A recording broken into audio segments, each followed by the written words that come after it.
వెళ్ళడానికి బయలుదేరినప్పుడు ఇంకా ఆ ప్రాంతం ముందుగానే ఉంది అన్నప్పుడు మధ్యలో కొంత దూరం ఆయన ఆగాడని అక్కడ మనకి కనబడుతుంది. 21 మొదటి నుంచి ఒకవేళ నేను చదువుతాను చూడండి.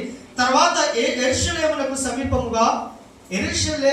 సమీపించి ఒలీవ చెట్టు కొండ దగ్గర ఉన్న బేత్ఫగేకు వచ్చినప్పుడు యేసు తన శిష్యులలో ఇద్దరిని చూచి, మీ ఎదుటనున్న గ్రామమునకు వెళ్ళుడి, వెళ్ళగానే కట్టబడి ఉన్న గాడిదయు దానితో ఉన్న ఒక గాడిద మీకు కనబడును, వాటిని విప్పి నా దగ్గర తోలుకుని రండి. ఎవరైనా ఏదైనా అభ్యంతరం చెప్పిన యెడల ఇది ప్రభువునకు కావలసి వచ్చినదని ఆయనతో చెప్పుడి అనేటువంటి మాట అక్కడ మనం చూస్తున్నాం. దేవునికి స్తోత్రం.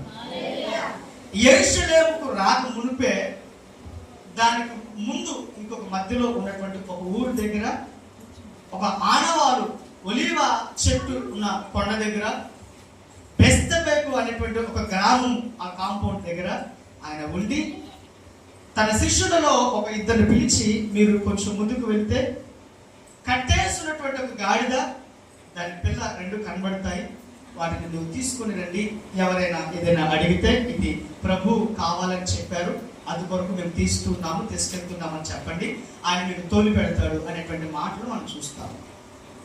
యేసు ప్రభు వారు ఏవైతే చెప్పారో యథావిధిగా అదే పరిస్థితి అక్కడ జరిగింది. శిష్యులు వెళ్ళారు, యజమానుడు అడిగాడు, వారు ఇప్పి ఆయనకి ఇవ్వగా ఆయన తీసుకుని వచ్చిన తర్వాత చూడండి, శిష్యులు వెళ్ళి యేసు తమకు ఆజ్ఞాపించిన ప్రకారం చేసి ఆ గాడిదను దాని పిల్లలను తోలుకుని వచ్చి వాటి మీద తమ బట్టలను వేయగా ఆయన బట్టల మీద కూర్చుండెను.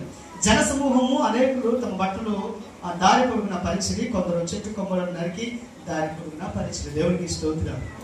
ఇప్పుడు ఆ గాడిద పిల్లను తీసుకుని వచ్చినప్పుడు యేసు ప్రభు వారు గాడిద పిల్ల మీద ఎక్కి భారవాహకముగా, అంటే మన వాడుక భాషలో దాన్ని వాహనంగా చేసుకొని ఆ పట్టణం నుంచి యెరూషలేము పట్టణానికి ప్రయాణం అయ్యాను. దేవునికి స్తోత్రం. యెరూషలేముకు మునిపే దానికి ఒకవేళ మనం ఆలోచన చేస్తే పెళ్లి కుమారుడు కానీ పెళ్లి కుమార్తె కానీ ఊరు బయటనే వారిని ఆఫ్ చేసి పెళ్లి జరిగేటువంటి సిచ్యువేషన్లో ఊరి బయటలో కొంచెం పొలిమేర దగ్గరలో వారిని రోడ్డు పక్కన ఆఫ్ చేసి అందరూ కూడా పానకాలను తాగి అక్కడ నుంచి అఫీషియల్గా మేళగాలతో ఊర్లోకి తీసుకుని వస్తారు. తెలుసా మీకు ఈ విషయం? చెప్పండి, కొంచెం గైడ్ చెప్పండి. అన్ని పెళ్లిళ్ళు చూస్తూనే ఉన్నారుగా, పెళ్లిళ్ళకి 2 రోజుల ముందే వెళ్తారుగా. ఇలాంటి సందర్భాలు జరగవు మీ దగ్గర ఎక్కడ కూడా? చెప్పండి అమ్మా. ఏం జరుగుతాయి?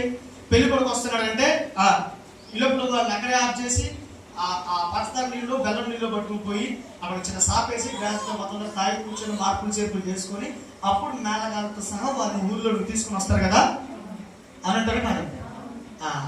ఇక్కడ కూడా ఈ పెళ్లి కొడుకుని ఊరు బయటని వెయిట్ చేస్తూ ఉంటే ఊరిలో నుంచి గాడిదను